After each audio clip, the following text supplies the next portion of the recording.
Fala galera, estamos aqui hoje para mais uma videoaula no nosso canal e na aula de hoje nós falaremos sobre questões do Enem. Hoje eu vou resolver algumas questões aqui da disciplina de Física que eu selecionei de assuntos diferentes e de anos diferentes para explicando alguns conteúdos aí para vocês. Bom, você que ainda não é inscrito, se inscreva aí também no nosso canal que nos ajuda bastante e também siga lá nossa página no Instagram. Então, vamos para as questões. Primeira questão do Enem de 2017. Dispositivos eletrônicos que utilizam materiais de baixo custo, como polímeros semicondutores, têm sido desenvolvidos para monitorar a concentração de amônia em granjas avícolas. A polianilina é um polímero semicondutor que tem o valor de sua resistência elétrica nominal quadruplicado quando exposta a altas concentrações de amônia. Na ausência de amônia, a polianilina se comporta como um resistor ôhmico e a sua resposta elétrica é mostrada no gráfico. O valor da resistência elétrica da polianilina na presença de altas concentrações de amônia em On é igual a, ou seja, ele nos deu aqui um gráfico, certo? Que, segundo o enunciado, é o comportamento do resistor e a sua resposta elétrica, certo? Está sendo mostrado aqui no gráfico. Mas ele quer saber qual que é o valor da sua resistência elétrica na presença de altas concentrações de amônia. O que acontece quando está em altas concentrações de amônia? Essa resistência elétrica nominal é quadruplicada.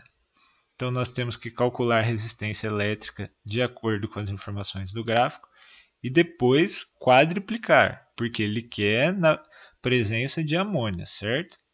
Então, para resolver esse exercício, a gente tem que lembrar lá da nossa lei de Ohm, que nada mais é o U igual a RI. A tensão é igual ao resistor equivalente vezes a corrente total.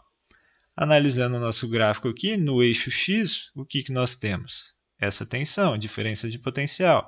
E no eixo Y, a corrente, que está na unidade de 10 elevado a menos 6 amperes. Bom, para resolver aqui, então, basta escolher um ponto do gráfico para obter a tensão e a corrente. Eu escolhi esse ponto aqui, ó. Então, o que a gente tem nesse ponto? 1 volt e 2 vezes 10 a menos 6 amperes. Beleza, aqui estão os dados que a gente tirou do gráfico. Agora, basta substituir aqui na nossa fórmula. Substituindo, vamos chegar nesse ponto aqui, 1 igual a resistência equivalente, vezes 2 vezes 10 a menos 6. Isolando a resistência equivalente, a gente vai chegar numa divisão com potências. Como que a gente faz essa divisão aqui? No numerador, é como se a gente tivesse 1 vezes 10 elevado a zero, certo? Que esse 10 elevado a zero não precisa aparecer aí, porque todo número elevado a zero é 1. Não vou multiplicar por 1, então ele não precisa aparecer. Mas para a gente entender a conta, vamos imaginar que está 1 vezes 10 elevado a zero. Primeiro a gente divide os números que estão antes da potência, ou seja, 1 e o 2. 1 dividido por 2, meio. Agora pegamos a potência. Na divisão, mantém a base e subtrai os expoentes. Mantemos a base 10, o expoente de cima é 0 e o de baixo menos 6. 0 menos menos 6, menos com menos dá mais, vai dar 6.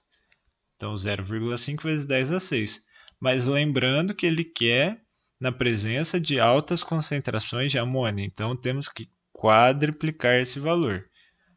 Multiplicando por 4, vamos chegar em 2 vezes 10 a 6 ohms. Alternativa E. Tranquilo? As questões do Enem.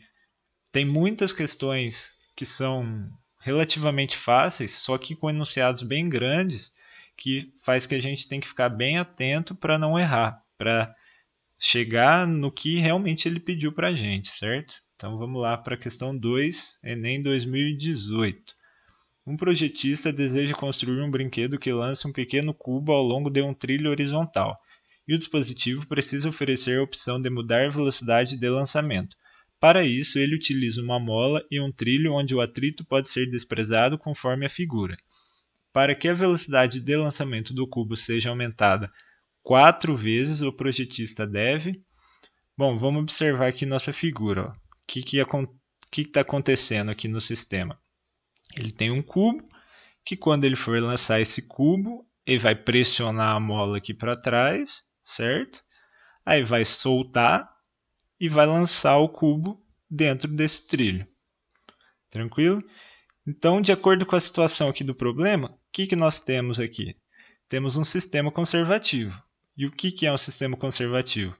A energia mecânica que está ocorrendo no início do sistema tem que ser igual àquela que vai chegar no final.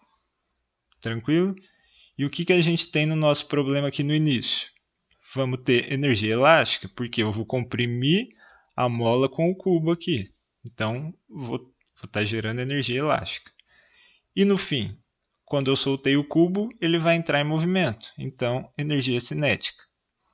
Beleza? Então, vou ter uma energia elástica no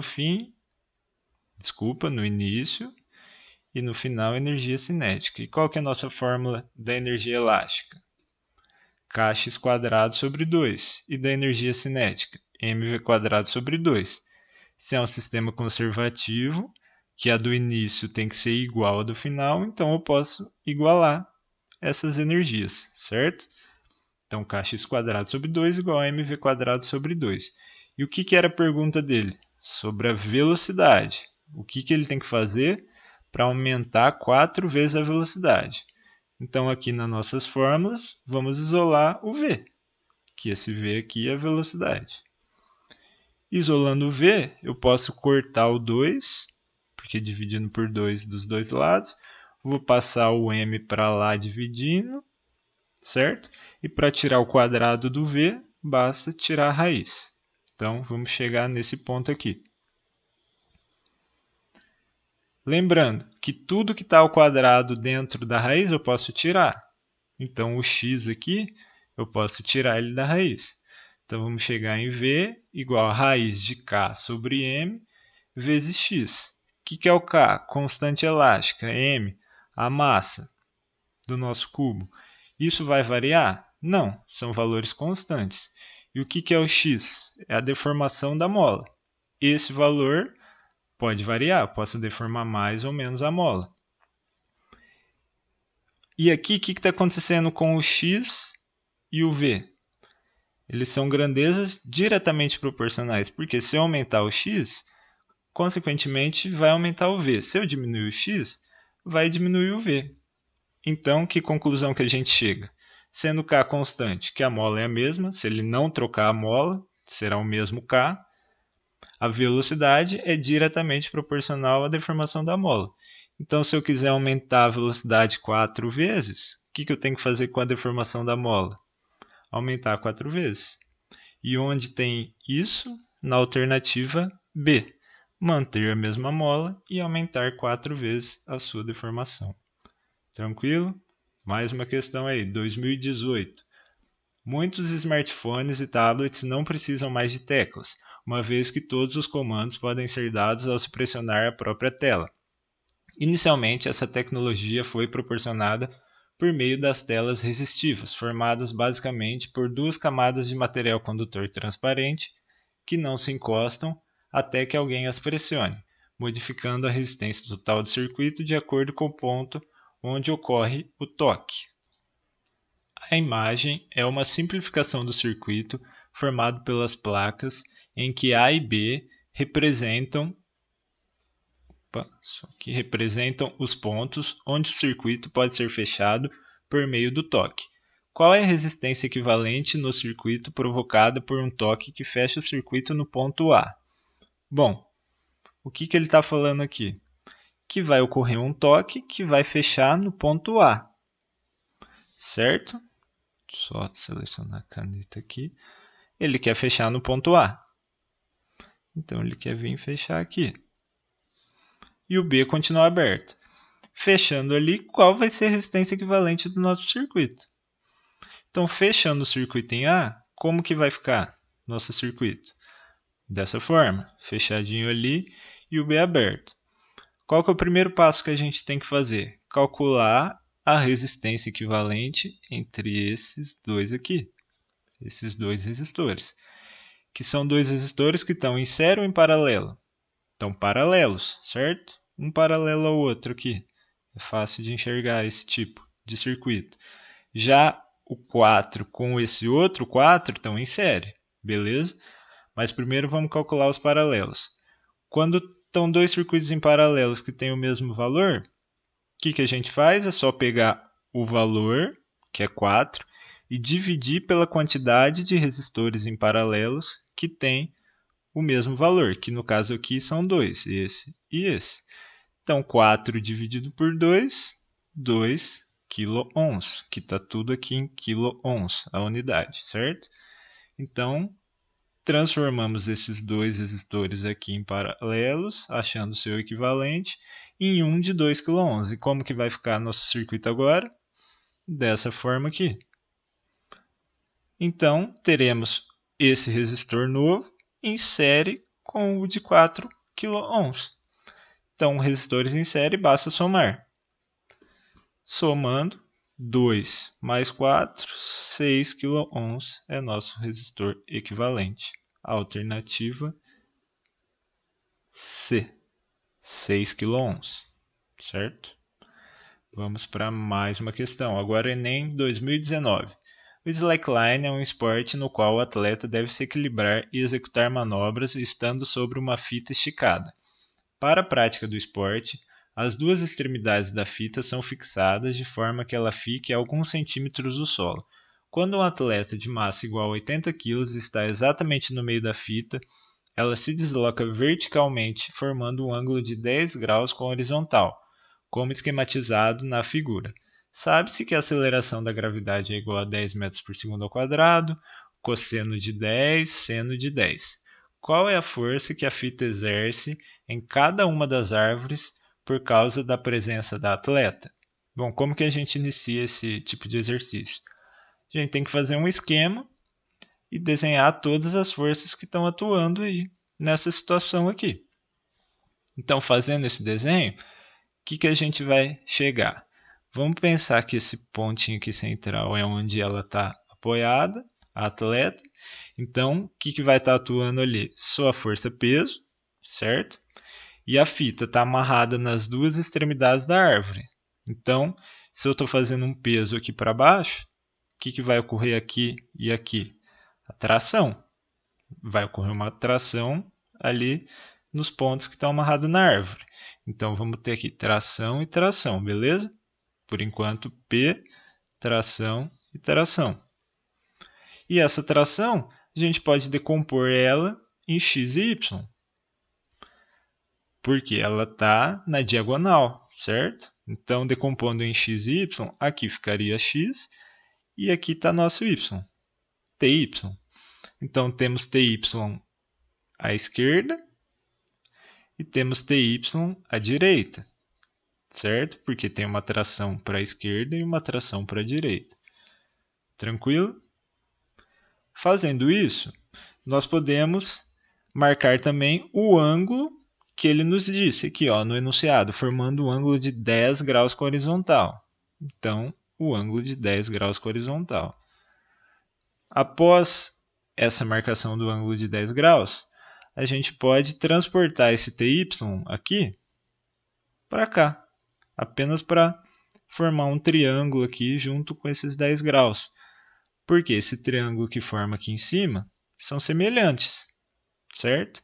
Então, esse ty que está aqui tem o mesmo valor que o ty que está aqui. E qual que era a pergunta dele? Ele quer saber qual é a força que a fita exerce em cada uma das árvores. Então, ele quer saber a tração. Tranquilo? Se a gente considerar aqui que é um sistema, uma situação de equilíbrio, que ele fala ali no enunciado, então a gente tem que a força resultante tem que ser zero.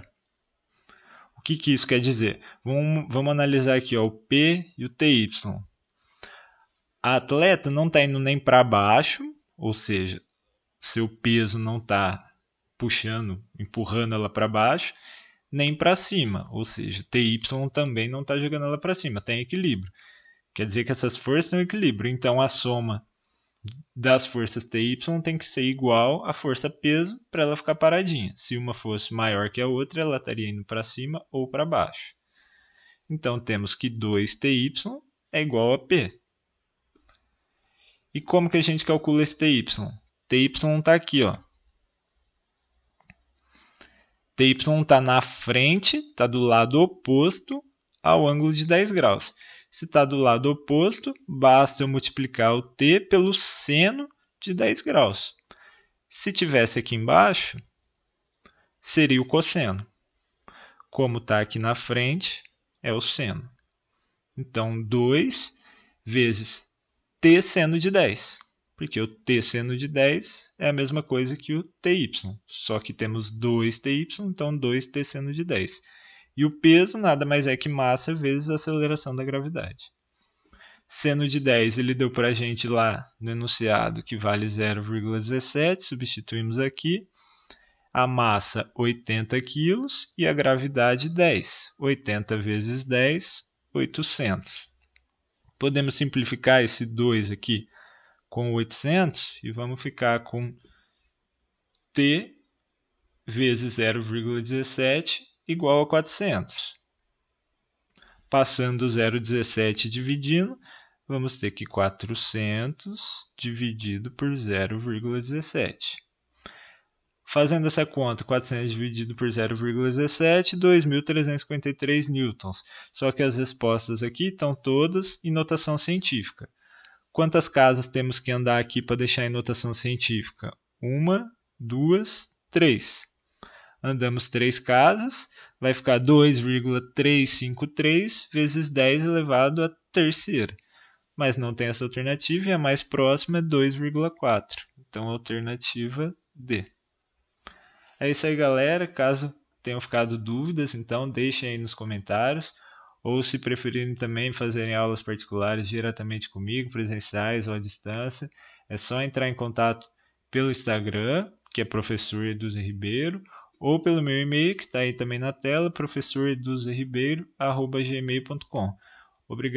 Obrigado por assistirem aí o vídeo. Em breve trarei novos vídeos com mais resoluções de questões do Enem. Então se inscreva aí para não perder nada. Até a próxima. Valeu!